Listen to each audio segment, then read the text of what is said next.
ಆಮೇಲೆ ಕಡೆಗೆ ನಾನು ಇಂಡಿಯಾಗೆ ಬರೋ ಅಷ್ಟೊತ್ತಿಗೆ ಬೇಡ ನನ್ನ ಕತೆ ಬದುಕು ಬಂದಿದ್ದೇ ಆಶ್ಚರ್ಯ. ಅಷ್ಟೊತ್ತು ನನ್ನ ಹೆಂಡ್ತಿನೂ ಪ್ಯಾರಿಸಿಂದ ವಾಪಸ್ ಬಂದಿದ್ಲು.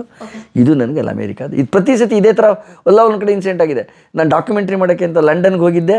ಅವಾಗ ಕಿಂಗ್ಸ್ ಕ್ರಾಸ್ ಅಂತ ಒಂದು ಮೆಟ್ರೋ ಸ್ಟೇಷನ್ ಇದೆ, ಅದ್ರಲ್ಲಿ ಹೋಗ್ತಾ ಇದ್ದೀನಿ ನಾನು. ಇದ್ದಕ್ಕಿದಂಗೆ ಜೋರು ಬ್ಲಾಸ್ಟು ನೋಡ್ರಿ, ಅಲ್ಲೂ ಟೆರರಿಸ್ಟ್ ಅಟ್ಯಾಕು. ಆಮೇಲೆ ಕಾಶ್ಮೀರದಲ್ಲಿ ಹೋಗಿದ್ದೀನಿ ಒಂದು ಡಾಕ್ಯುಮೆಂಟ್ರಿ ಮಾಡೋಕ್ಕೆ, ಸಿಲ್ಕ್ ಬಗ್ಗೆ, ಸಿರಿಕಲ್ಚರ್ಗೆ ತುಂಬ ಡಾಕ್ಯುಮೆಂಟ್ರಿ ಮಾಡ್ತಿದ್ದೆ ನಾನು. ನಿಮ್ಗೊಂದು ಸಿಲ್ಕ್ ಬೋರ್ಡ್ ಅಂತ ಗೊತ್ತಿರಬೇಕು, ಸಿಲ್ಕ್ ಬೋರ್ಡ್ ಜಂಕ್ಷನ್ ಅಂತ ಗೊತ್ತಾ, ಜೆ ಪಿ ನಗರದ ಆಚೆ, ಅಲ್ಲಿ ಡಾಕ್ಯುಮೆಂಟ್ರಿ ಕೊಡೋರು. ಅವರು ನನ್ನ ಉಳಿಸಿದ್ದು. ನಾನು ಸ್ಟುಡಿಯೋ ಮಾಡುವಾಗ ನನಗೆ ದುಡ್ಡು ಕಾಸು ಜಾಸ್ತಿ ಇರಲಿಲ್ಲ, ಒಟ್ಟಿಗೆ 5-6 ಡಾಕ್ಯುಮೆಂಟ್ರಿ ಕೊಟ್ಬಿಟ್ರು. ಉಳಿದು ಹೋದೆ. ಒಟ್ಟಿಗೆ ನನಗೊಂದು 4 ಡಾಕ್ಯುಮೆಂಟ್ರಿ, ಒಂದು ಗುಜರಾತಲ್ಲಿ ಮಾಡಿ, ಒಂದು ವಾರಣಾಸಿಲಿ ಮಾಡಿ, ಇನ್ನೊಂದು ಕಾಶ್ಮೀರದಲ್ಲಿ ಮಾಡಿ ಅಂತ. ಕಾಶ್ಮೀರದ್ದೇನು ಟೆರರಿಸ್ಟ್ ಬಗ್ಗೆ, ಅಲ್ಲಿ ಹೆಂಗೆ ಟೆರರಿಸಮ್ ಬರುತ್ತೆ, ಯಾವ ಥರ ಬರ್ತಾರೆ ಇದ್ರ ಬಗ್ಗೆ ಮಾಡೋಕ್ಕೆ ಹೋಗಿದ್ದೀನಿ. ಶೂಟಿಂಗ್ ಮಾಡ್ತಾಯಿದ್ದೀವಿ ಕಾಶ್ಮೀರಲ್ಲಿ. ಇದ್ದಕ್ಕಿದ್ದಂಗೆ ಜೋರಾಗಿ ಬಾಂಬ್ ಬ್ಲಾಸ್ಟು. ತಕ್ಷಣ ಕ್ಯಾಮ್ರಾ ಎತ್ಕೊಂಡು ಓಡು, ಎಲ್ಲ ಓಡ್ತಾ ಇದ್ದಾರೆ. ನೋಡಿದ್ರೆ ಒಂದು ಕ್ರಿಕೆಟ್ ಪ್ಲೇಯರ್ ಕ್ರಿಕೆಟ್ ಸ್ಟೇಡಿಯಮಲ್ಲೇ ಹುಡುಗರು ಆಟ ಆಡ್ತಾಯಿದ್ದಾರೆ, ಅವರು ಬ್ಯಾಟ್ಗಳೆಲ್ಲ ಎತ್ಕೊಂಡು ಓಡು. ಅಲ್ಲಿ ಬಂದು ನನ್ನ ಮಕ್ಕಳು ಸೂಯಿಸೈಡ್ ಬಾಂಬ್ ಬ್ಲಾಸ್ಟ್, ಅವನೊಬ್ಬ ಅವ್ನು ಟೆರರಿಸ್ಟು, ಪಾಕಿಸ್ತಾನದವನು. 12 ಗಂಟೆಗೆಲ್ಲ ನಾವು ಅಲ್ಲಾಡೋಕ್ಕೆ ಬಿಟ್ಟಿಲ್ಲ. ನಮ್ದು ಎಲ್ಲೆಲ್ಲಿದ್ವಿ ಅಲ್ಲಲ್ಲೇ ಮೂಲೆಗಳಿಗೆ ಕೂತಿದ್ವಿ. ಆಮೇಲೆ ಬಂದು ನಮ್ಮನ್ನು ಡಿಸ್ಪೋಸ್. ಹೀಗೆ ವಿಚಿತ್ರವಾದ ಎಕ್ಸ್ಪೀರಿಯೆನ್ಸ್ಗಳು ಲೈಫಲ್ಲಿ. ಅದಕ್ಕಿಂತ ಇನ್ನೊಂದು ಕೆಟ್ಟ ಎಕ್ಸ್ಪೀರಿಯೆನ್ಸು ಅವತ್ತಿಂದ ಓಹೋ, ಮೋಸ ಬರೀ ಇಂಡಿಯಾಗೆ ಮಾತ್ರ ಸೀಮಿತ ಅಲ್ಲ, ಅಮೇರಿಕಾದಲ್ಲೂ ಮೋಸ ಇದೆ, ನಿಗ್ರೋಗಳೆಲ್ಲ ಕಡೆ ಮಾಡಿದೆ. ನಾನು ಡಾಕ್ಯುಮೆಂಟ್ರಿ ಮಾಡೋಕ್ಕೆ ಅಂತ ಲಂಡನ್ಗೆ ಹೋಗಿದ್ದೆ. ಅವಾಗ ಕಿಂಗ್ಸ್ ಕ್ರಾಸ್ ಅಂತ ಒಂದು ಮೆಟ್ರೋ ಸ್ಟೇಷನ್ ಇದೆ, ಅದ್ರಲ್ಲಿ ಹೋಗ್ತಾ ಇದ್ದೀನಿ ನಾನು. ಇದ್ದಕ್ಕಿದಂಗೆ ಜೋರು ಬ್ಲಾಸ್ಟು. ₹450 ಡ್ಯಾನ್ಸಾ? ಎಲ್ಲೇ ಸಾಧ್ಯನೇ ಇಲ್ವಲ್ಲ. ನಾನು ಬರೀ ಕಾಫ್ ಕಟ್ಟಿಗೆ ಕೈಯಲ್ಲಿ ಬೆಂಗಳೂರಲ್ಲಿ ₹500 ಕೊಡ್ತೀವಿ. ನಾನು we don't want to dance, we want to see dance. ನಮ್ಗೆ ಪಕ್ಕ ಆಗೋಯ್ತು, ವಿ ಆರ್ ಫಿನಿಶ್ಡ್ ಅಂತ. ನಮ್ದು ಪಾಸ್ಪೋರ್ಟ್ ತೊಗೊಂಡಿದ್ದಾರೆ, ನಮ್ದು ಟ್ರಾವೆಲರ್ಸ್ ಚೆಕ್ ತೊಗೊಂಡಿದ್ದಾರೆ, ಎಲ್ಲ ಟೇಬಲ್ ಮೇಲೆ ಇಟ್ಟಿದ್ದಾರೆ, ಬಟ್ಟೆ ಬಿಚ್ಚಿಸ್ಬಿಟ್ಟಿದ್ದಾರೆ, ಡ್ಯಾನ್ಸ್ ಮಾಡು ಅಂತಿದ್ದಾರೆ. ನಾವು ಏನು ನ್ಯಾಯ ಮಾಡಿದ್ದೀವಿ? ಒಬ್ರಿಗೂ ತೊಂದರೆ ಕೊಟ್ಟಿಲ್ಲ. ಹಿಂಗೆ ನಮ್ಮನ್ನು ತೊಗೊಂಬಂದು ಇಷ್ಟು ಕೆಟ್ಟದಾಗ ಸಾಯಿಸ್ತೀಯಲ್ಲ ದೇವರೇ. 4-5 ಜನ ಬ್ರಿಟಿಷ್ ಪೊಲೀಸ್ ಆಫೀಸರ್ಸ್ ಒಳಗಡೆ ರೈಡ್ ಮಾಡಿಬಿಟ್ರು. This is a mafia centre, how dare you come here, catch your. ಯಾಕೆ ಸರ್ ನಿಮಗೆಲ್ಲ ಕಾಟ ಕೊಡ್ತೀರಾ? ನೀವು ಬಂದು ನಿಮ್ಮ ಮ್ಯಾಜಿಕ್ ಶೋ ಮುಗಿಸ್ಕೊಂಡು ಹೋಗ್ಬೇಕಲ್ವಾ ಸರ್? ಇದೆಲ್ಲ ಯಾಕೆ ಸರ್ ಬೇಕು ನಿಮಗೆ? ಆಮೇಲೆ ಲಂಡನ್ನಿಂದ ನಾನು ಬೆಂಗಳೂರು. ದುಡ್ಡಿಲ್ಲ, ಫ್ಲೈಟ್ಗಳೇ ಇಲ್ಲ. ಬುಕ್ ಮಾಡಿದ್ರೆ ಬುಕ್ಕಿಂಗೇ ಸಿಗ್ತಾ ಇರಲಿಲ್ಲ ಫ್ಲೈಟು. ತುಂಬ VIP ಗಳಿಗೆ ಮಾತ್ರ ಸಿಕ್ಕೋದು. ನಾವು VIP ಲೆಕ್ಕದಲ್ಲಿ ಇಲ್ಲ. ನಾವು ಎಷ್ಟು ಖರ್ಚು ಮಾಡಿದ್ರು ಸಿನಿಮಾಗೆ? ಸುಮಾರು ಖರ್ಚು ಮಾಡಿಬಿಟ್ಟಿದ್ರು ಪಾಪ ಅವರು. ಎಷ್ಟು ನಂದು ಶೂಟಿಂಗ್ ಎಲ್ಲ ಕಡೆ ಮಾಡಿಬಿಟ್ಟಿದ್ವಿ. ಹೆಲಿಕಾಪ್ಟರ್ ಎಲ್ಲ ಬಾಡಿಗೆಗೆ ತೊಗೊಂಡೆಲ್ಲ ಶೂಟಿಂಗ್ ಮಾಡಿದ್ದೆ. ಒಂದು 15 ದಿವಸ ಶೂಟಿಂಗ್ ಮಾಡಿದ್ವಿ. ಅಷ್ಟಾಯಿತು. ಆಮೇಲೆ ಕಡೆಗೆ ನಾನು ಇಂಡಿಯಾಗೆ ಬರೋ ಅಷ್ಟೊತ್ತಿಗೆ ಬೇಡ ನನ್ನ ಕತೆ ಬದುಕು ಬಂದಿದ್ದೇ ಆಶ್ಚರ್ಯ. ಅಷ್ಟೊತ್ತು ನನ್ನ ಹೆಂಡ್ತಿನೂ ಪ್ಯಾರಿಸಿಂದ ವಾಪಸ್ ಬಂದಿದ್ಲು. ಇದು ನನಗೆ ಅಮೇರಿಕಾದ ಇದು ಪ್ರತಿ ಸತಿ ಇದೇ ಥರ ಒಂದು ಕಡೆ ಇನ್ಸಿಡೆಂಟ್ ಆಗಿದೆ. ನಾನು ಡಾಕ್ಯುಮೆಂಟ್ರಿ ಮಾಡೋಕ್ಕೆ ಅಂತ ಲಂಡನ್ಗೆ ಹೋಗಿದ್ದೆ. ಅವಾಗ ಕಿಂಗ್ಸ್ ಕ್ರಾಸ್ ಅಂತ ಒಂದು ಮೆಟ್ರೋ ಸ್ಟೇಷನ್ ಇದೆ, ಅದ್ರಲ್ಲಿ ಹೋಗ್ತಾ ಇದ್ದೀನಿ ನಾನು. ಇದ್ದಕ್ಕಿದಂಗೆ ಜೋರು ಬ್ಲಾಸ್ಟು ನೋಡ್ರಿ, ಅಲ್ಲೂ ಟೆರರಿಸ್ಟ್ ಅಟ್ಯಾಕು. ಆಮೇಲೆ ನನ್ನ ಹೆಂಡ್ತಿ ಬಂದಾಗ ಬೈಯೋಕ್ಕೆ, ಏನು ಹೋದ ಕಡೆಯಲ್ಲೆಲ್ಲ ಬ್ಲಾಸ್ಟ್ ಆಗುತ್ತಲ್ರಿ, ನಿಮ್ದು ಯಾಕೋ ಸರಿ ಇಲ್ಲ ಲೆಗ್ಗು ಅಂತ ಇವಳು ಕಿಟ್ಲೆ ಮಾಡೋಕ್ಕೆ. ಹೆಂಗೆಂಗೋ ಬಚಾವು. ಆಮೇಲೆ ಕಾಶ್ಮೀರದಲ್ಲಿ ಹೋಗಿದ್ದೀನಿ ಒಂದು ಡಾಕ್ಯುಮೆಂಟ್ರಿ ಮಾಡೋಕ್ಕೆ, ಸಿಲ್ಕ್ ಬಗ್ಗೆ, ಸಿರಿಕಲ್ಚರ್ಗೆ ತುಂಬ ಡಾಕ್ಯುಮೆಂಟ್ರಿ ಮಾಡ್ತಿದ್ದೆ ನಾನು.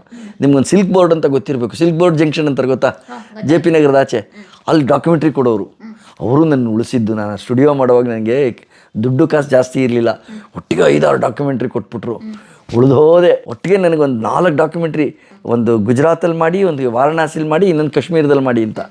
ಕಾಶ್ಮೀರದ್ದೇನು ಟೆರರಿಸ್ಟ್ ಬಗ್ಗೆ, ಅಲ್ಲಿ ಹೆಂಗೆ ಟೆರರಿಸಮ್ ಬರುತ್ತೆ, ಯಾವ ಥರ ಬರ್ತಾರೆ ಇದ್ರ ಬಗ್ಗೆ ಮಾಡೋಕ್ಕೆ ಹೋಗಿದ್ದೀನಿ. ಶೂಟಿಂಗ್ ಮಾಡ್ತಾಯಿದ್ದೀವಿ ಕಾಶ್ಮೀರಲ್ಲಿ.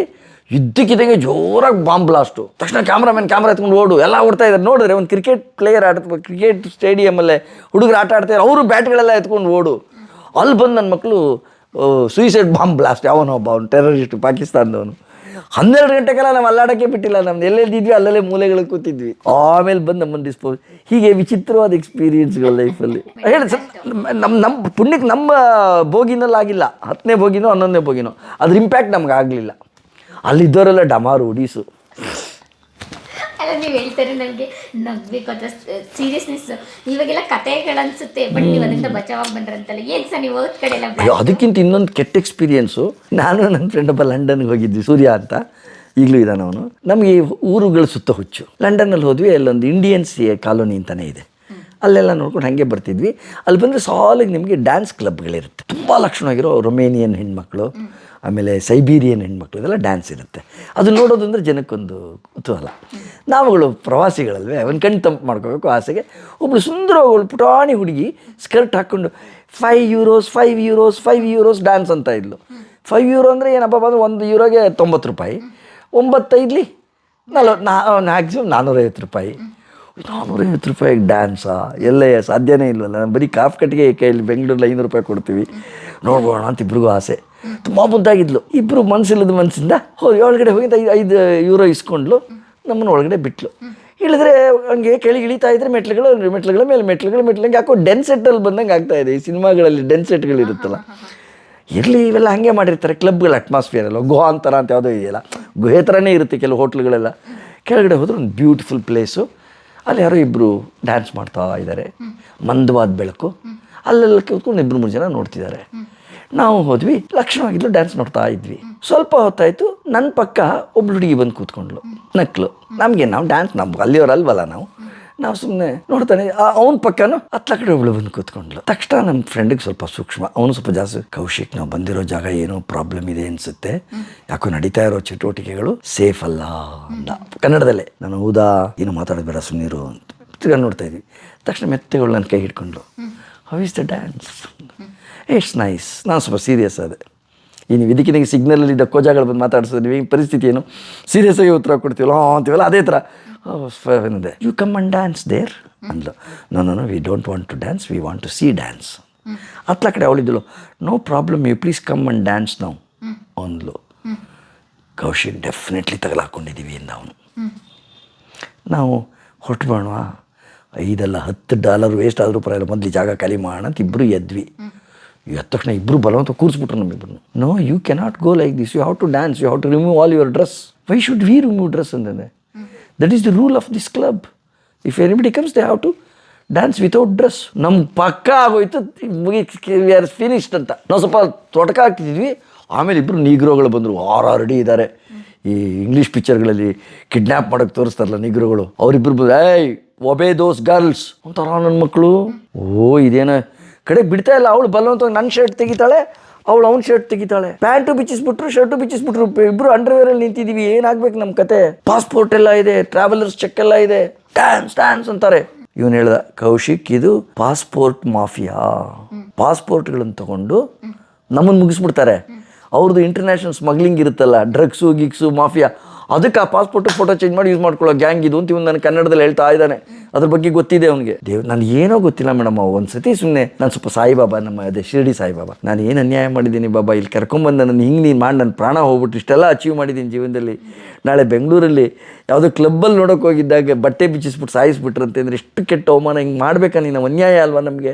ದಯವಿಟ್ಟು ಕಾಪಾಡು ಅಂತ ಅಷ್ಟೇ ಅಪ್ಪನ ಹೇಳಿರೋದು. ನಮ್ಮದು ಪಾಸ್ಪೋರ್ಟ್ ತೊಗೊಂಡಿದ್ದಾರೆ, ನಮ್ಮದು ಟ್ರಾವೆಲರ್ಸ್ ಚೆಕ್ ತೊಗೊಂಡಿದ್ದಾರೆ, ಎಲ್ಲ ಟೇಬಲ್ ಮೇಲೆ ಇಟ್ಟಿದ್ದಾರೆ, ಬಟ್ಟೆ ಬಿಚ್ಚಿಸ್ಬಿಟ್ಟಿದ್ದಾರೆ, ಡ್ಯಾನ್ಸ್ ಮಾಡು ಅಂತಿದ್ದಾರೆ. ನಿಮ್ಮ ಥರ ಬೇರೆ ಗಂಡಸರು ಇದ್ದಾರೆ ಬೆಲ್ಲ, ಅವರು ಫಾರಿನರ್ಸು, ನೀಗ್ರೋಗಳು, ನಮ್ಮ ಇಂಡಿಯನ್ಸ್ ಒಬ್ಬರು ಇಲ್ಲ. ಅಷ್ಟೇ ನಾ ಹೇಳಿದ್ದು. ಅದು ಏನು ಕಾಕತಾಳಿವು ನಮ್ಮಲ್ಲಿ ಹೇಳ್ತಾರಲ್ಲ, ಕಾಗೆ ಕೂರಕ್ಕೂ ಕೊಂಬೆ ಮುರಿಯೋಕ್ಕೂ ಸರಿ ಹೋಗುತ್ತೆ ಅಂತಾರಲ್ಲ, ಹಾಗೆ ನಾವೇನು ನ್ಯಾಯ ಮಾಡಿದ್ದೀವಿ, ಒಬ್ರಿಗೂ ತೊಂದರೆ ಕೊಟ್ಟಿಲ್ಲ. ಹಿಂಗೆ ನಮ್ಮನ್ನು ತೊಗೊಂಬಂದು ಇಷ್ಟು ಕೆಟ್ಟದಾಗ ಸಾಯಿಸ್ತೀಯಲ್ಲ ದೇವರೇ. ಒಬ್ಬ ಪಿಸ್ತೂಲ್ ತೆಗಿತಾನೆ, ಕೈಯಲ್ಲಿ ಪಿಸ್ತೂಲ್ ಇದೆ, if you don't dance will finish you ಅಂತಾನೆ. ಏನು ಮಾಡಬೇಕು? ಅದು ಏನು ಪವಾಡ ನಡೆದಿದೆಯೋ ಗೊತ್ತಿಲ್ಲಪ್ಪ. ಇದ್ದಕ್ಕಿದ್ದಂಗೆ ಮೇಲಿಂದ ಶೌಟಿಂಗ್, ಕಮಾನ್ ಕ್ಯಾಚ್ ದೆಮ್ ಏನೇನೋ ಸೌಂಡ್ ಕೇಳಿಸ್ತಾ ಇದೆ. 4-5 ಜನ ಬ್ರಿಟಿಷ್ ಪೊಲೀಸ್ ಆಫೀಸರ್ಸ್ ಒಳಗಡೆ ರೈಡ್ ಮಾಡಿಬಿಟ್ರು. ಸೀದಾ ಬಂದರು. Who people, who are you? Sir, I am from India. You bloody Indians, you don't know where to come. This is a mafia centre. How dare you come here? Had to catch your, take your passport, take your dress, first leave the place, this most dangerous place ಅಂದರು. ಅವ್ನು ಹೋಗಿ ಒಬ್ಬನ ಕತ್ತನ ಪಟ್ಟಿ ಹಿಡ್ಕೊಂಡ್ರು, ಇನ್ನೊಬ್ಬ ನೀಗ್ರು ಹಿಡ್ಕೊಂಡ್ರು, ಇಬ್ಬರು ಹುಡುಗಿರು escape. ಏನೇನೋ ಆಗೋಗ್ತಾ ಇದೆ, ನಮಗೇನೂ ಗೊತ್ತಿಲ್ಲ. ಅಪ್ಪ ಸಿನಿಮಾ ಥರದ್ದೇ ಸೀನು. ಆ ಪಾಸ್ಪೋರ್ಟ್ ಇಟ್ಕೊಂಡ್ವಿ, ಆ ಚೆಕ್ ತೊಗೊಂಡ್ವಿ, ಪ್ಯಾಂಟ್ ಅರ್ಧ ಹಾಕ್ಕೊಂಡು ಹತ್ತುತ್ತಾ ಇದ್ದೀವಿ ಮೇಲ್ಗಡೆ. ಮೇಲ್ ಬರೋ ಅಷ್ಟೊತ್ತಿಗೆ ಅರ್ಧಂಬರ್ಧ ಶರ್ಟು. ಈಚೆ ಬಂದರೆ ಅಲ್ಲಿ ಗಾಡಿಗಳು ತುಳಿತಾ ಇರ್ತಾರೆ, ಟ್ರಾವೆಲರ್ಸ್ ಕರ್ಕೊಂಡು ಹೋಗಕ್ಕೆ. ನಮ್ಮ ಇದು ಮೈಸೂರು ಟಾಂಗ ಬರಲ್ವ, ಹಂಗೆ ಯಾವುದೋ ಗಾಡಿ ನಿಲ್ಸಿದ್ವಿ. ಅವ್ನು ಎಲ್ಲಿಗೆ ಅಂತಾನೆ, ಗೋ ಎನಿವೇರ್ ಅಂತ. ನಮ್ಗೆ ಎಲ್ಲಿ ಜಾಗ ಗೊತ್ತಿಲ್ಲ, ಸ್ಪೀಡಾಗಿ ಹೊಡಿತೀವಿ, ಅವ್ನು ಕಾಲಲ್ಲಿ ಸುತ್ಕೊಂಡು ಹೋಗ್ತಾನೆ. ಹಿಂದೆ ತಿರುಗಿ ನೋಡಿಲ್ಲ ನಾವು. ಅಲ್ಲಿಂದ ಹೋಗ್ಬಿಟ್ಟು ಅದೆಲ್ಲೋ ಒಂದು 2-3 ಕಿಲೋಮೀಟ್ರ್ ಹೋದ್ಮೇಲೆ ಒಂದು ಮೂಲೆಯಲ್ಲಿ ನಿಲ್ಲಿಸಿ ಅವ್ನಿಗೆ ಡಬ್ಬಲ್ ದುಡ್ಡು ಕೊಟ್ಟು ಅರ್ಧ ಗಂಟೆ ಅಲ್ಲೆಲ್ಲ ಹೋಗುತ್ತೆ, ಒಂದು ಬಿಯರ್ ಕುಡಿದು ದೇವರೇ ಬದುಕಿಸ್ಬಿಟ್ಟಿಲ್ಲಪ್ಪ ನಮ್ಮನ್ನ. ಅದು ನಿಲ್ಸಲ್ಲ. ಅಲ್ಲಾಗಿರೋ ದುರಂತ ಹೆಂಗಾಗಿದೆ ನನಗನ್ಸುತ್ತೆ, ಏನೋ ಇದು ರೆಗ್ಯುಲರ್ ಆಗಿ ಈ ಥರದ್ದು ನಡೆದಿದೆ. ಹಿಂದೆ ಯಾರಿಗೂ ಆಗಿದೆ, ಅವ್ರು ಹೋಗಿ ಪೊಲೀಸಿಗೆ ಕಂಪ್ಲೇಂಟ್ ಕೊಟ್ಟಿದ್ದಾರೆ. ನಮ್ಮ ದೃಷ್ಟಕ್ಕೆ ಆ ಟೈಮ್ ಕರೆಕ್ಟಾಗಿ ಪೊಲೀಸ್ನ ರೈಡ್ ಮಾಡಿದ್ದಾರೆ. ಅವ್ರು ಅದಕ್ಕೆ ಬಂದು ನಮಗೆ ಬೈದು, ಅವರು ಇಂಡಿಯನ್ಸ್ಗೆ ಯಾರಿಗೂ ಹೀಗಾಗಿದೆ. ಅದು ಸೇವ್ ಮಾಡಿದೆ. ಅದು ಯಾವ ಪುಣ್ಯಾತ್ಮ ಪೊಲೀಸ್ ಆಫೀಸರ್ ಬಂದ, ಸಾಲದ ಗಮನ ಬೈದು, you bloody Indians, you don't know where to come, catch your dress, take your passport, leave this place first ಅಂತ ಬಲವಂತ ಬೈದು ಕಳಿಸ್ತಾ ಇದ್ದಾನೆ. ನಿಮ್ಮನ್ನು ಕ್ಯಾಶ್ ಮಾಡಿಲ್ವಲ್ಲ? ನಮ್ಮಲ್ಲಿ ಪೊಲೀಸ್ಗಳೇ ಆಗಿದ್ದಿದ್ರೆ ನಮ್ಮನ್ನು ಒಳಗಡೆ ಹಾಕೊಂಡು ನಂಗೆ ಅಷ್ಟು ಕೊಡು ಇಷ್ಟು ಕೊಡು ಅಂತ ಕೇಳಿರೋರು. ಇಷ್ಟು ವ್ಯತ್ಯಾಸ ದೇಶಕ್ಕೆ ಈ ಥರದ ಇನ್ಸಿಡೆಂಟ್ಗಳು ಪುಟ್ಟ ಇವಾಗ ಪ್ರತಿ ದೇಶದಲ್ಲಿದೆ, ಪ್ರತಿ ಊರಲ್ಲಿದೆ. ನೆನಪಿಸ್ಕೊಂಡ್ರು ಒಂದ್ಸತಿ ಭಯ. ಬಂದಿದ್ದೀರಾ ನಿಮ್ಮ ಮಿಸ್ಸಸ್ ಕತೆಗಳೆಲ್ಲ ಕೇಳಿ ಅಯ್ಯೋ ಹೇಳಿ ನಕ್ಕು ಬಿಡೋಳು, ಏನ್ರಿ ಇದೆಲ್ಲ ವಿಚಿತ್ರ. ಅವಳನ್ನ ಡ್ಯಾನ್ಸ್ಗೆ ಹೋಗಿದ್ದ ಬಗ್ಗೆ ಬೇಜಾರಿಲ್ಲ ಅವಳಿಗೆ, ಕ್ಯೂರಿಯಾಸಿಟಿ ಇದೆ ಹೋಗಿದ್ದೀರ. ಬಟ್ ಹೋಗಿ ಎಂಥ ಕಡೆ ಸಿಗಾಕೊಂಡಿದ್ದೀರಿ. ನನಗೆ ಎಷ್ಟು ಮರ್ಯಾದೆ ಹೋಗ್ತಿತ್ತು ರೀ, ನೀವೇನಾದ್ರು ಪ್ರಾಣ ಬಿಟ್ಟಿದ್ದಿದ್ರೆ. ನಿಮ್ಮ ಯಜಮಾನ್ರು ಹೆಂಗೆ ಸತ್ರು? ಈ ಥರ ಡ್ಯಾನ್ಸ್ ನೋಡೋಕ್ಕೆ ಹೋಗಿದ್ರು. ಇವೆಲ್ಲ ಡಿಸ್ಕಷನ್ಗಳಾಗೋದು, ಭಾಳ ನಗು ಬರೋದು. ಇಲ್ಲ ಜ್ಞಾಪಿಸ್ಕೊಂಡ್ರೆ ರೀಕಲೆಕ್ಟ್ ಮಾಡಿ ಇಟ್ಕೋತೀನಿ, ನೆಕ್ಸ್ಟ್ ಟೈಮ್ಗೆಲ್ಲ ಕೊಡ್ತೀನಿ ನಾನು ನಿಮಗೆ. ತುಂಬ ಇದೆ ಪುಟ. ಇನ್ನೆಲ್ಲೂ ಬ್ಲಾಸ್ಟ್ ಆಗಿ ನೀವು ಪಾಕಿಸ್ತಾನದಲ್ಲೆಲ್ಲ ಶೂಟಿಂಗ್? ಪಾಕಿಸ್ತಾನಕ್ಕೆ ಹೋಗೇ ಇಲ್ಲ, ಇದು ಪಾಕಿಸ್ತಾನಕ್ಕೆ ಹೋಗೇ ಇಲ್ಲ. ಅಫ್ಘಾನಿಸ್ತಾನ, ಇಲ್ಲ, ಸುಮ್ಮನೆ ಸುತ್ತಾಡ್ಕೊಂಡು ಬಂದಿದ್ದೀವಿ ಅಷ್ಟೇ. ಆ ಥರದ್ದೇನಿಲ್ಲ. ಇದರಲ್ಲಾಗಿತ್ತು ಅಮೇರಿಕಾದಲ್ಲೇ ನಯಾಗರ ತುಂಬ ಟ್ರಿಪ್ಗಳು ಜಾಸ್ತಿ ಆಗೋಕ್ಕೆ ಶುರು ಆಯ್ತಲ್ಲ ನಂದು ಮ್ಯಾಜಿಕ್ ಶೋ ಹೋದಾಗ. ಮ್ಯಾಜಿಕ್ ಶೋ ಹೋದಾಗಲೂ ಆಗಿದ್ದು ನೆಕ್ಸ್ಟ್ ಈ ಇನ್ಸಿಡೆಂಟು. ಹೌದಾ? ಮ್ಯಾಜಿಕ್ ಶೋ ಹೋದಾಗ ನಮ್ಗೆ ಬರೀ ಶನಿವಾರ ಭಾನುವಾರ ಮಾತ್ರ ಮ್ಯಾಜಿಕ್ ಶೋ ಇರುತ್ತೆ, ಮಿಕ್ಕಿದ ವಾರ ಪೂರ್ತಿ ಇರಲ್ಲ. ವೀಕೆಂಡಲ್ಲಿ ಮಾತ್ರ ಅಲ್ಲಿ ಮ್ಯಾಜಿಕ್ ಶೋ. ಇನ್ನು ಮಿಕ್ಕಿದ ದಿವಸಗಳೆಲ್ಲ ಯಾರ ಮನೇಲಿ ಇಳ್ಕೊಂಡಿರ್ತೀವೋ ಅವ್ರು ಆ ಏರಿಯಾದಲ್ಲಿ ನೋಡೋಕೆ ಏನೇನು ಒಳ್ಳೊಳ್ಳೆ ಜಾಗ ಇರುತ್ತೆ ಅದ್ರ ಟಿಕೆಟ್ ತೆಗೆದುಬಿಟ್ಟು ನಮ್ಗೆ ಯಾವ ಬಸ್ ಹತ್ತಬೇಕು, ಯಾವ ಟ್ರೈನ್ ಹತ್ತಬೇಕು ಅಂತ ಗೈಡ್ ಮಾಡಿ ಕಳಿಸ್ಬಿಡ್ತಾರೆ. ಅವ್ರುಗಳು ಕೆಲ್ಸಕ್ಕೆ ಹೋಗ್ತಾರೆ ಪಾಪ, ಅವ್ರು ಯಾರು ನಮ್ಮ ಜೊತೆ ಬರೋಕ್ಕಾಗಲ್ಲ. ನಾವು ಅವ್ರಿಗೆ ಹಾಕ್ಕೊಟ್ಟಿರೋ ಮ್ಯಾಪ್ ಪ್ರಕಾರ ನಾವು ನೋಡ್ಕೊಂಡು ವಾಪಸ್ ಬರ್ತೀವಿ. ಇನ್ನು ಕೆಲವು ಸತಿ ಅವ್ರು ಸಿಟಿ ಕೆಲ್ಸಕ್ಕೆ ಹೋಗೋರಾದರೆ ಸಿಟಿನಲ್ಲೆಲ್ಲ ನೋಡಿರಿ 5 ಗಂಟೆ ಅಷ್ಟೊತ್ತು ಅವ್ರ ಜಾಗ ತೋರಿಸಿರ್ತಾರೆ. ನಾವು ಅಲ್ಲಿ ಹೋಗಿದ್ರೆ ಅವರು ಕೆಲಸ ಮುಗಿಸ್ಕೊಂಡು ಅಲ್ಲಿ ಬಂದು ನಮ್ಮನ್ನು ಮನೆಗೆ ಕರ್ಕೊಂಡ್ಬರ್ತಾರೆ. ರಾತ್ರಿ ಎಲ್ಲ ಅವ್ರನ್ನೊಂದು ಊಟ ತಿಂಡಿ ಗುಂಡೆ ಎಲ್ಲ ಮಾಡ್ಕೊಂಡು ತಿರ್ಗಾ ಬೆಳಗ್ಗೆ ನಮ್ದು ಕೆಲಸ. ಒಂದು ಶನಿವಾರ ಭಾನುವಾರ ಮ್ಯಾಜಿಕ್ ಶೋ ಮುಗಿದ ತಕ್ಷಣ ನೆಕ್ಸ್ಟ್ ಯಾವ ಊರಲ್ಲಿರುತ್ತೆ ಅಲ್ಲಿಗೆ ಫ್ಲೈಟ್ ರೆಡಿ ಇರುತ್ತೆ, ಅಲ್ಲಿಗೆ ಹೋಗ್ತೀವಿ. ಅಲ್ಲಿ ಇದೇ ಥರ 5 ದಿವಸ ಕಾಲ ಕಳೆಯೋದು. ತಿರ್ಗಾ ನೆಕ್ಸ್ಟ್ ಒನ್ ಡೇ 2 ಡೇ ಅಲ್ಲಿ ತಿರ್ಗಾ ಮ್ಯಾಜಿಕ್ ಈ ಥರ. ಹಾಗೆ ನಾವು ಇದು ನಯಾಗರಕ್ಕೆ ಹೋಗಿದ್ದೆ. ತಿರ್ಗಾ ನಾನು ನಯಾಗರ ಹೋಗ್ಬೇಕಾದ್ರೆ ಬಾಸ್ಟನ್ನಿಂದ ಹೋಗಿದ್ದು. ಬಾಸ್ಟನ್ನಿಂದ ನಯಾಗರಾಗೆ ಅಲ್ಲೆಲ್ಲ ಈ ಗ್ರೀನ್ ಹೌಂಡ್ ಅಂತ ಬಸ್ ಇದೆ, ಒಂದು ಓಡ್ತಾ ಇರೋ ನಾಯಿ ಚಿತ್ರ ಇದೆ ಗೊತ್ತಾ, ಅದೇ ಬಸ್ ತುಂಬ ಚೆನ್ನಾಗಿ ಹೋಗುತ್ತಾ ಬಸ್ಸು. ಆ ಬಸ್ಸಲ್ಲಿ ಹೋಗ್ತಾ ಇರಬೇಕಾದ್ರೆ ಪಕ್ಕದಲ್ಲಿ ಒಬ್ಬ ನೀಗ್ರೋ ಫ್ರಮ್ ಇಂಡಿಯಾ ಅಂದ. ಎಸ್ ಅಂದೆ. ನಾನು ನೀವೇನು ಮಾಡ್ತಾಯಿದ್ದೀನಿ? I am working in Apple mobile and laptop centre ಅಂದ. ಓ ಹೌದಾ, ಹಾಗೆ ಮಾತಾಯ್ತು ಅಂದ್ಬಿಟ್ಟು ಸುಮ್ಮನೆ ಒಂದು 2 ಬಾಕ್ಸಿಂದ 2 ಆ್ಯಪಲ್ ಲ್ಯಾಪ್ಟಾಪ್ ತೆಗೆದ. ತುಂಬ ಚೆನ್ನಾಗಿ ಪುಟಾಣಿ ಲ್ಯಾಪ್ಟಾಪ್ಗಳು. ಹೌ ಮಚ್ ದಿಸ್ ಅಂದೆ.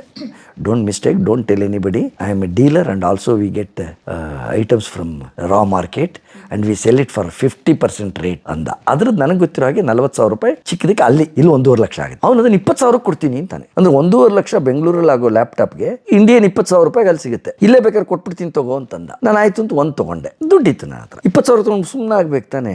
ನನಗೂ ಇರಲಿ, ನನ್ನ ಹೆಂಡತಿಗೊಂದಿರಲಿ, ನನ್ನ ಮಗಳಿಗೊಂದಿರಲಿ ಆಸೆ. 3 ಲ್ಯಾಪ್ಟಾಪು ಆ್ಯಪಲ್ಲು. ಅವನಿಗೆ ಇದಂತ ದುಡ್ಡಿಲ್ಲ, ಅದೊಂದಕ್ಕೆ ಮಾತ್ರ ದುಡ್ಡಿರೋದು. Don't worry, you give your address, I will come and hand it over ಅಂತ. ಇಲ್ಲ, ನಾನು ಹೋಗ್ತಾ ಇರೋದು ನಯಾಗರಾಗೆ, ನೋಡ್ಕೊಂಡು ನಾನು ನಾಳೆ ವಾಪಸ್ ಹೋಗೋದು ಇದಕ್ಕೆ ಬಾಸ್ಟನ್ಗೆ. No problem, you give your phone number ಅಂದ. ನಾನು ಸುಮ್ಮನೆ ಇರಲಾರ್ದೆ ನಾನು ಇಳ್ಕೊಂಡಿದ್ದವ್ರ ಮನೆಯದು ನಂಬರ್ ಕೊಟ್ಬಿಟ್ಟೆ. ನಾನು ಹೋದೆ, ಇದೆಲ್ಲ ನೋಡಿಕೊಂಡೆ ಬಂದರೆ ಏನಕ್ಕೋ ಸಿಟಿ ನೋಡ್ಕೊಂಡು ವಾಪಸ್ ಬಂದಿದ್ದೀನಿ. ಅಷ್ಟೊತ್ತಿಗೆ ಪೊಲೀಸ್ನವ್ರು ಒಬ್ಬನ ಕತ್ತನ ಪಟ್ಟಿ ಹಿಡ್ಕೊಂಡು ಇವ್ರ ಮನೆಗೆ ಬಂದಿದ್ದಾರೆ. ಅವನನ್ನೇನೆ ಅವನದು ಇದೇ ದಂಧೆ, ಮಾರ್ತೀನಿ ಅನ್ನೋದು, ದುಡ್ಡುಗಳು ಕಿತ್ಕೊಳ್ಳೋದು, ಆ ಮನೆಗಳು ಕಳ್ತನ ಮಾಡೋದು. ಅಲ್ಲಿ ಯಾರ ಮನೆಗೆ ಯಾರೂ ಸೇರಿಸಲ್ಲ. ನಿಮ್ಗೆ ಅಮೇರಿಕಾದಲ್ಲಿ ಯಾರು ಮನೆ ಹೊರಗಡೆ ಹೆಸರು ಹಾಕ್ಕೊಳ್ಳಲ್ಲ. ಹಾಕ್ಕೊಂಡ್ರು ಅವ್ನು ಇಂಡಿಯಾದವನ ಅಮೇರಿಕಾದವನ ಗೊತ್ತಾಗ್ಬಿಡುತ್ತೆ.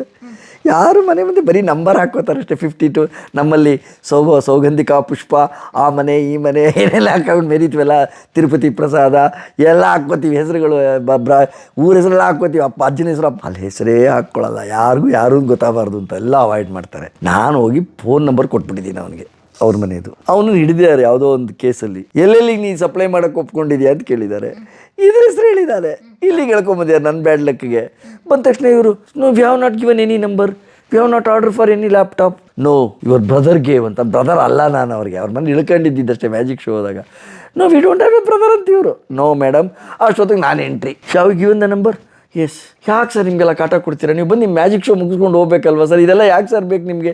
ಅವ್ನು ಕಳ್ಳ ಸರ್, ಅವನು ನಮ್ಮ ಮನೆಗೆ ಇದು ನೆವದಲ್ಲಿ ಬಂದು ನಮ್ಮ ಮನೆ ಕಳ್ತ ಸರ್. ನೀವು ದಯವಿಟ್ಟು ಇವತ್ತೇ ಹೊಟ್ಟೋಗಿ ಸರ್, ನಾವು ನಿಮ್ಗೆ ಚಾರ್ಜ್ ಕೊಡ್ತೀವಿ ಸರ್. ಅಮೇರಿಕಾಯಿಂದ ಇಂಡಿಯಾಗೆ ಹೊಟ್ಟೋಗಿ, ನಮ್ಗೆ ಹೆಂಗೆ ತೊಂದರೆ ಕೊಡ್ಬೇಡಿ ಅಂತ ಹೇಳ್ತಾರೆ ಮನೆಯವನು. ನನಗೇನು ಗೊತ್ತಿದ್ದಲ್ಲ ಇವ್ರ ಬಿಹೇವಿಯರ್ಗಳು. ಪುಣ್ಯಕ್ಕೆ ಕ್ಷಮಾಪಣೆ ಕೇಳಿ, ಸಾರಿ ಹೇಳಿ, ಆಮೇಲೆ ಅವರು ಬಿಡಿ, ಇನ್ಮೇಲೆ ಈ ಥರ ಮಾಡೋಕ್ಕೋಗ್ಬಿಡಿ, ಇವತ್ತಿಂದ ನಿಮ್ಗೆ ದೊಡ್ಡ ಪಾಠ. ಅಮೇರಿಕಾದಲ್ಲಿ ಯಾವತ್ತೂ ಯಾರಿಗೂ ಹೊರಗಿನವ್ರಿಗೆ ನಿಮ್ಮ ಅಡ್ರೆಸ್ ನಮ್ಮ ಅಡ್ರೆಸ್ ಕೊಡಬೇಡಿ ಅಂತ ಪಾಠ ಕಲಿಸಿದ್ರು ನನಗೆ. ಅವನು ನನ್ನ ಕಣ್ಣೆದುರುಗಡೆ ಪೊಲೀಸ್ನವ್ರು ಹೇಳ್ಕೊಂಡು ಹೋದರು. ಈ ಥರದ ಸೀನ್ಗಳೆಲ್ಲ ನಡೆಯುತ್ತೆ. ಅದಾದಮೇಲೆ ನಾನು ಪ್ರತಿ ಮನೆಗೆ ಹೋದರೂ ತುಂಬ ಹುಷಾರು. ಯಾರೋ ಪಾಪ ಆತ್ಮೀಯರು ಕನ್ನಡ ಸಂಘದಲ್ಲಿ ಸೆಕ್ರೆಟ್ರಿನೋ ಖಜಾಂಚಿನೋ ಆಗಿರ್ತಾರೆ, ನಮ್ಮನ್ನು ಪಾಪ ಪ್ರೀತಿಯಾಗಿ ಕರ್ಕೊಂಡು 2 ದಿವಸ ನಾವು ಕಲಾವಿದರು ಅಂತ ಇಟ್ಕೊಂಡಿರ್ತಾರೆ. ನಾವು ಈ ಥರ ಡಬ್ಬ ಎಬ್ಬಿಸ್ಬಿಟ್ರೆ ಅವ್ರ ಕತೆ ಏನಾವೆ ನಮ್ಗೆ ಗೊತ್ತಿಲ್ಲ ಜನಗಳು ಇಷ್ಟು ಮೋಸ ಅಂತ. ಅವತ್ತಿಂದ ಓಹೋ ಮೋಸ ಬರೀ ಇಂಡಿಯಾಗೆ ಮಾತ್ರ ಸೀಮಿತ ಅಲ್ಲ, ಅಮೇರಿಕಾದಲ್ಲೂ ಮೋಸ ಇದೆ, ನಿಗ್ರೋಗಳೆಲ್ಲ ಕಡೆ ಮಾಡ್ತಾರೆ. ಇಲ್ಲೂ ಸ್ವಲ್ಪ ಬೆಂಗಳೂರು ನಿಗ್ರಹಗಳದೇ ಅವಳಿ ಅಲ್ವಾ? ಅವ್ರದ್ದೇ ಡ್ರಗ್ಸ್ ಎಲ್ಲ ಅವ್ರದ್ದೇ. ಹೀಗೆಲ್ಲ ಕಡೆ ಈ ಸಮಸ್ಯೆಗಳಿದೆ. ಈ ಥರದ್ದೆಲ್ಲ ಅವಾಗವಾಗ ಸ್ವಲ್ಪ ನೆನಪಾಗುತ್ತೆ. ಸೀನ್ಗಳು ತುಂಬ ನೆನಪಾಗುತ್ತೆ. ಕರೆಕ್ಟ್. ಹೇಗಿತ್ತು ಸರ್ ನಮ್ಮ ಸಂದರ್ಶನ? ನಾನಿಂತ ಸಿಕ್ಕಾಬಟ್ಟೆ ಎಂಜಾಯ್ ಮಾಡಿದೆ. ನನಗೂ ಇಷ್ಟ ಆಯಿತು. ಸಿಕ್ಕಾಬಟ್ಟೆ ಎಂಜಾಯ್ ಮಾಡಿದೆ. ನಿಮ್ಮ ಸ್ಟೋರೀಸ್ ಅಂತೂ ಕೆಲವೊಂದು ಫನ್ ಇತ್ತು, ಕೆಲವೊಂದು ಲೈಫಿಗೆ ಬೇಕಾದಂಥ ಕೆಲವೊಂದು ಲೆಸನ್ಸ್ ಇತ್ತು. ಅದ್ರ ಜೊತೆಗೆ ನಿಮ್ಮ ಮನೆ ಒಂದು ರೀತಿಯಾಗಿ ಮಾಯಲೋಕ ಆಯಿತು. ನಮಗೂ ಏನೇನೋ ಮ್ಯಾಜಿಕ್ ಎಲ್ಲ ತೋರಿಸ್ಕೊಟ್ರಿ. I am also enjoyed like anything. Thank you so much. I am so happy. Nice to meet you. I am very happy. Have a good day.